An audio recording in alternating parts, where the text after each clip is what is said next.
और इस वक्त हमारे साथ एक बहुत खास मेहमान हैं। उनको किसी परिचय की जरूरत तो नहीं है, बता दें हमारे साथ हैं जगत गुरु रामभद्राचार्य महाराज जी। एक बहुत संक्षिप्त परिचय मैं आपको उनका लेकिन देना चाहता हूं श्रोताओं के लिए, हमारे दर्शकों के लिए।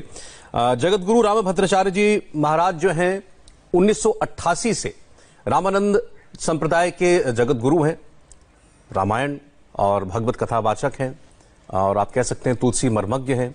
22 भाषाओं के जानकार हैं, 22 भाषाओं में आप वार्तालाप कर सकते हैं। संस्कृत हिंदी में 4 महाकाव्यों की रचना कर चुके हैं महाराज जी और 80 से ज्यादा किताबों और ग्रंथों का लेखन हो सकता है किया है। हो सकता है कि हमने जो जानकारी दी है इसमें कोई त्रुटि हो तो महाराज जी हमें क्षमा कीजिएगा। बहुत बहुत स्वागत है आपका। और सबसे पहले तो महाराज जी आपसे हम ये जानना चाहते हैं कि ऐसे विपत्ति काल के अंदर जब कथाएं बंद हैं, दर्शन नहीं कर पा रहे लोग, मंदिर नहीं जा पा रहे हैं, तो ऐसे काल में आपका जीवन पिछले 2.5-3 महीने से कैसे चल रहा है?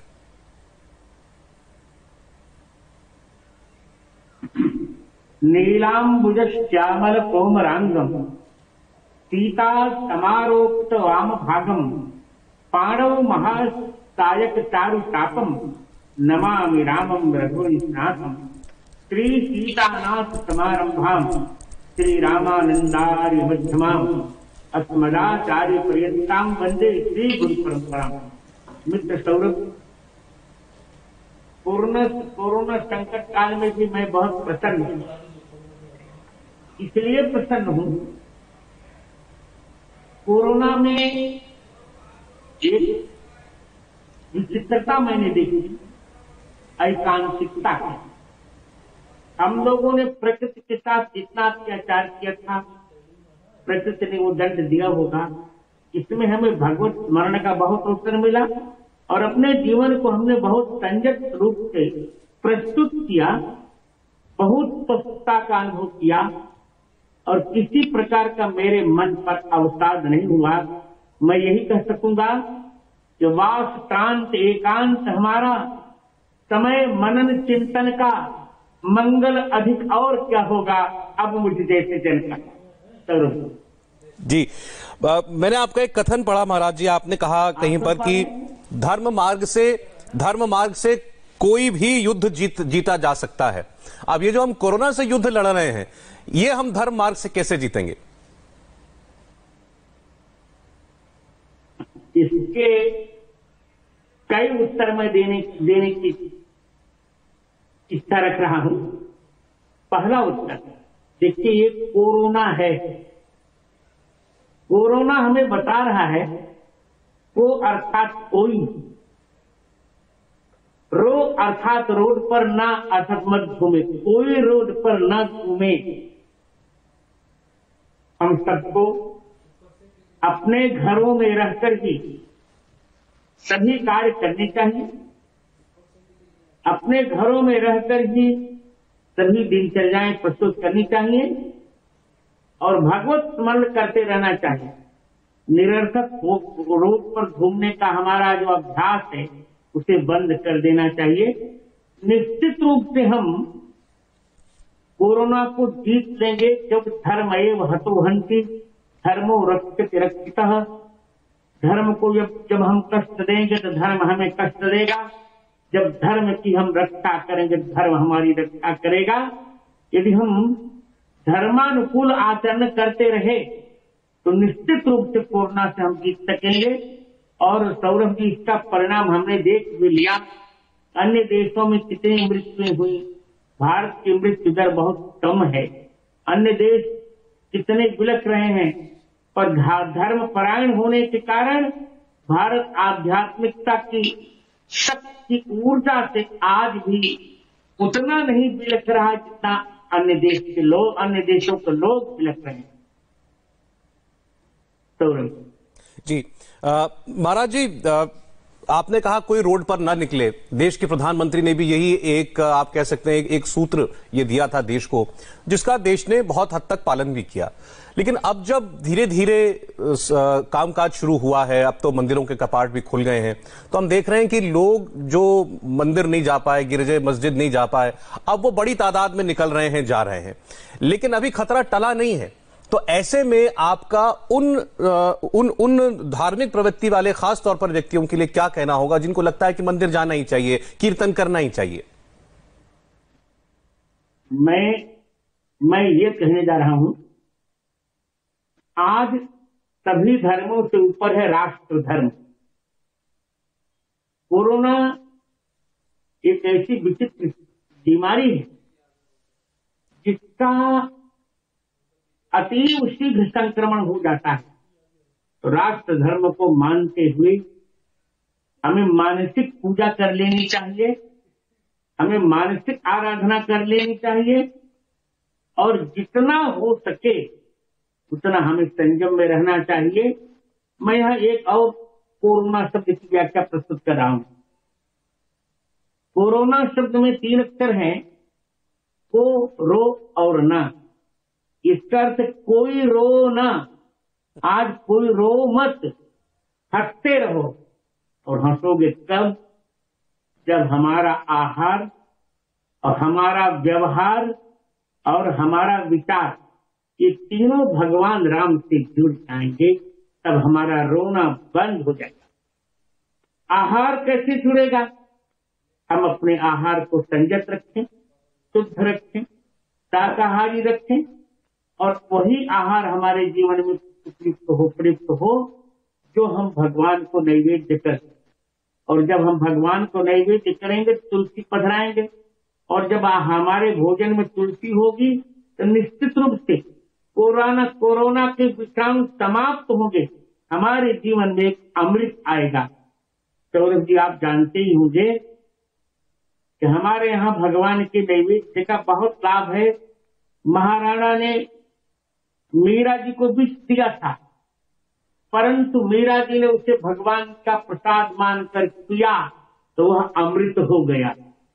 कोरोना के जो अणु हैं उन्हें आज हम विषाणु कह रहे हैं, और इन विषाणुओं को हम नष्ट कर सकते हैं जब हमारे जीवन में राम रस आ जाता है। भगवत रस से हमारे विषाणु नष्ट होते हैं। इसलिए हम पहले अपने आहार की शुद्धि करें। शास्त्र कहते हैं, और विशेषकर छांदोग्य उपनिषद कहती है, आहार शुद्धो सत्य शुद्धि, सत्य शुद्धो ध्रुवा स्मृति, स्मृति विप्रलम्भे सर्वग्रंथि नाम विप्रमोक्तः। जब हमारे जीवन में आहार की शुद्धि होती है तो हमारे अंतःकरण की शुद्धि हो जाती है, और जब हमारा अंतर शुद्ध होता है तो हम बड़े से बड़े रोग से लड़ सकते हैं और बड़े से बड़े रोग को पराजित कर सकते हैं। आप जानते होंगे सौरभ जी, थोड़ी दिन पहले एक गलत हमारे यहाँ परंपरा क्रम चल गया था, बोफे सिस्टम। कितना गलत था वो, उसको मैं कभी कभी कहा करता था बफेलो सिस्टम है। आज वही डॉक्टर्स भी कह रहे हैं कि यदि अपने को कोरोना से बचाना है तो कम से कम 2 गज की दूरी अनिवार्य होगी तुम्हारे लिए। जो पहले हम कह रहे थे, आज डॉक्टर्स भी वही कह रहे हैं। हम पहले यही कह रहे थे कि भोजन में नियत दूरी आवश्यक होनी चाहिए, भोजन में सात्विकता होनी चाहिए, भोजन में संयम होना चाहिए। आज डॉक्टर्स भी यही कह रहे हैं जो हम पहले कह रहे थे। यदि इसको लोग मान लिए होते तो आज ये संकट न आता हमारे ऊपर। इससे पहली बात मैं ये कह रहा हूं कि हमारे जीवन में आहार की शुद्धि होनी चाहिए। आहार की जो शुद्धि हो जाएगी तो धीरे धीरे हमारा व्यवहार भी शुद्ध हो, और व्यवहार का शुद्ध होना मित्र बहुत आवश्यक है। व्यवहार की शुद्धि बहुत आवश्यक है, और व्यवहार में अनुकरणीय है हमारे धर्म विग्रहवान धर्म लोकाभिराम भगवान राम। भगवान राम का आप जीवन देखिए। हमारे शास्त्र कहते हैं, रामवत कर्तव्यम न रावणवत। हमें राम जी की भांति वर्तन करना चाहिए, रावण की भांति वर्तन नहीं करना चाहिए। राम जी के व्यवहार में आप देखेंगे शुद्ध शाकाहार, कंदमूल फल, अत्यंत संयत भोजन, और सबसे बड़ी बात जो राम जी मुझे भाती है, जिसको आज बहुत प्रचारित किया जा रहा है, आज ये लोग कह रहे हैं कि सोशल डिस्टेंसिंग होनी चाहिए, और हम कह रहे हैं नहीं, सोशल नहीं, सामाजिक दूरी नहीं, हमारी शारीरिक दूरी होनी चाहिए। कम से कम 2 फीट दूर हम रहें। जी। थोड़ी दिन पहले क्या गलत परंपरा आ गई थी, एक दूसरे से लोग चिपकते थे, हाथ मिलाते थे, और जब गले मिलते थे उसको अंग्रेज लोग हगिंग कहते थे। हगिंग कर रहे हैं, और हमारे यहाँ तो उसका कितना विचित्र अर्थ होता है।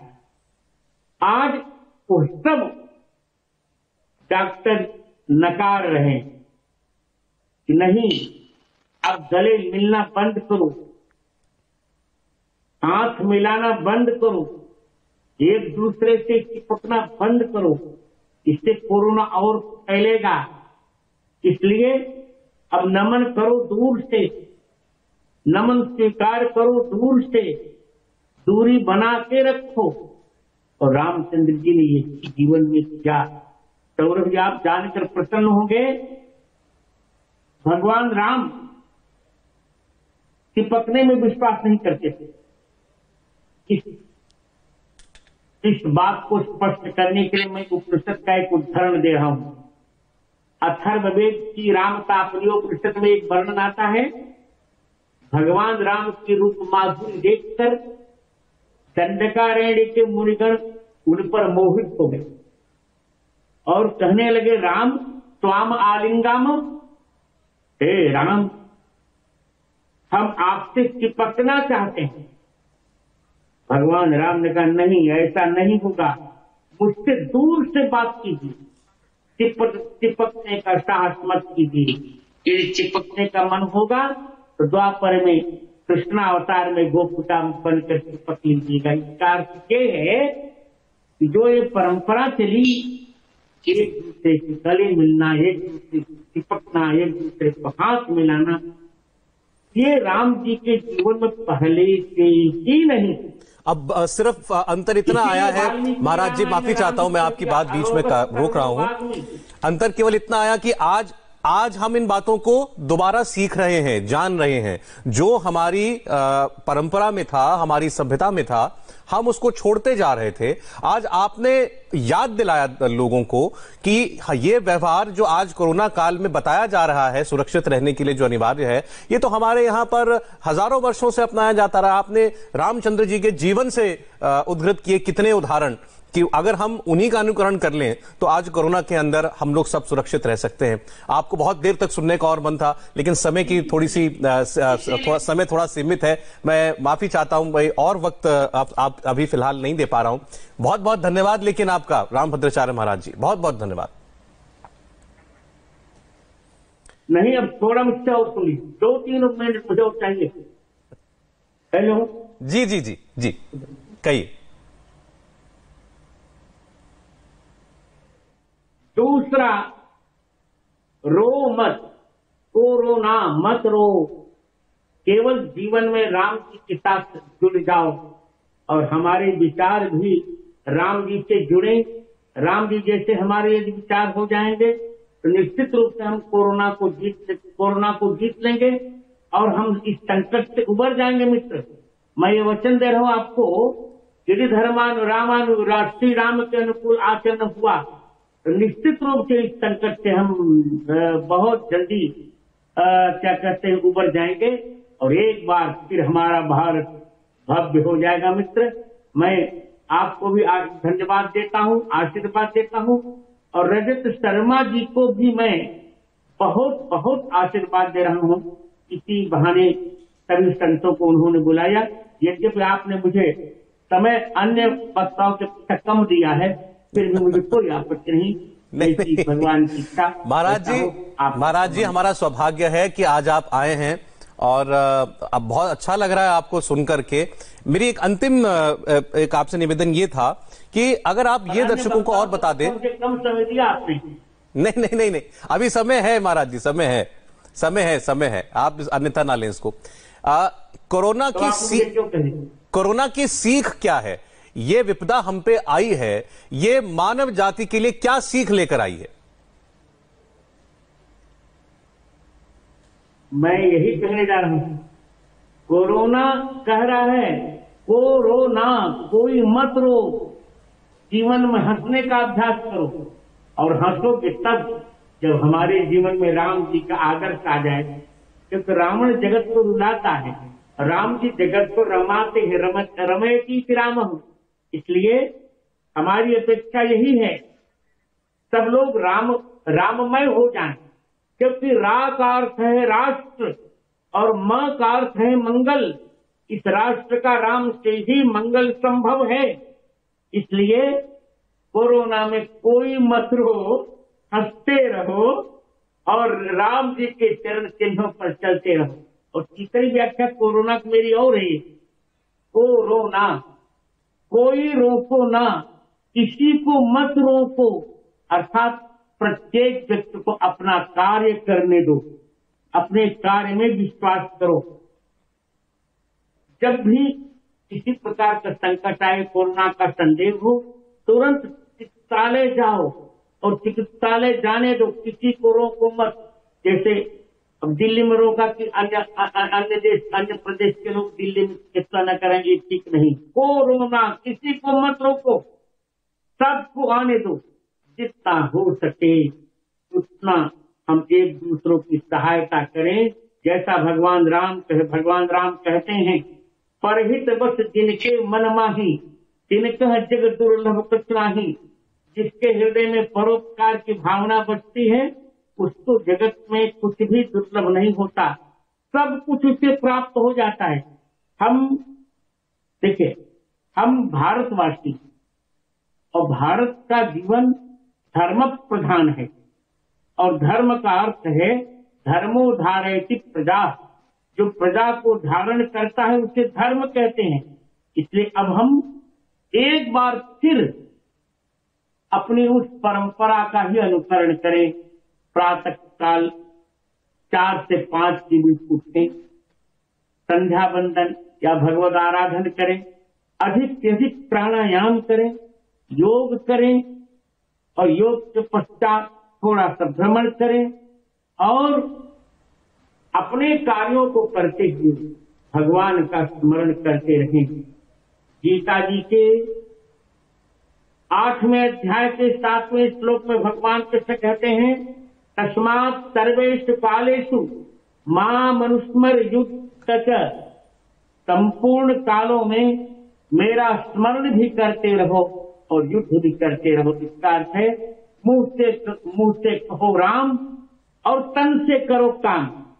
अपना काम करते रहना चाहिए और प्रयास अभी ये करना चाहिए, अपना काम हम अधिक अर्थ से करें, बाहर निकल कर न करें। निश्चित रूप से हम कोरोना से जीत जाएंगे। देखिए, शुक्ल यजुर्वेद के 40वें अध्याय के दूसरे मंत्र में तद्धंगा धर्मनिष्ठ ने एक बात कही, कुर्वन् नेवेह कर्माणि किसी विजय विशेष शतगुण समाह।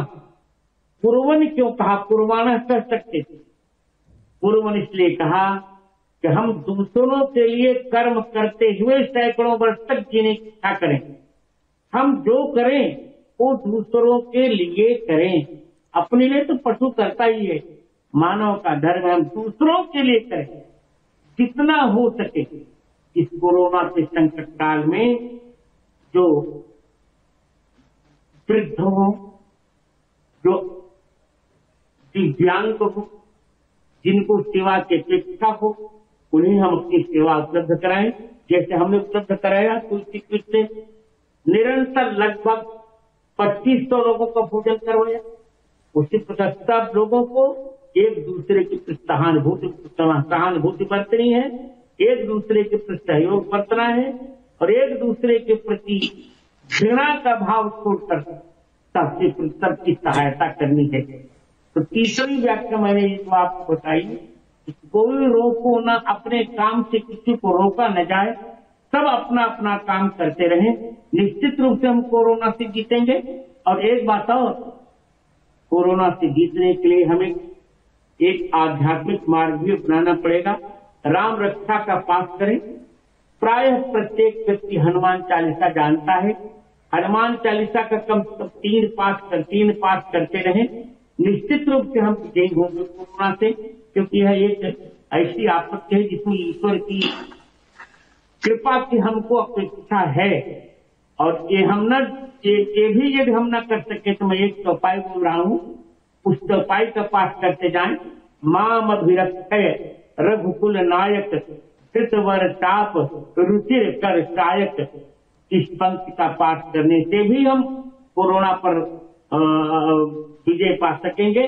जी। हमें बहुत संयम की आवश्यकता भी है। देखिए, भले आंशिक रूप से लॉकडाउन खुला हो, फिर भी जितना हो सके उतना हम अभी सार्वजनिक मंदिरों में जाने का प्रयास न करें। अपने मन को भी मंदिर बनाएं। मन मंदिर तिनके बसव तीर सहित दो रात। निश्चित रूप से हमारी जीत होगी। सौरभ और जिज्ञासा करें। बहुत बहुत बहुत बहुत धन्यवाद महाराज जी आपका। आपने आज जो कुछ सूत्र दिए हैं, कुछ मंत्र दिए हैं इस कोरोना को भगाने के, वो केवल कोरोना काल में ही नहीं बल्कि अगर उनको अपना लें अपने जीवन में, चाहे वो संयम की बात हो, शुचिता की बात हो, आहार में हमारे संयम की बात हो, तो मुझे लगता है मनुष्य का जीवन वैसे ही बहुत ज्यादा सुखमय हो जाएगा। बहुत बहुत धन्यवाद, आपने हमें समय दिया। देखिए, आप सुन रहे थे तुलसी पीठ के संस्थापक रामभद्राचार्य महाराज जी को। और अब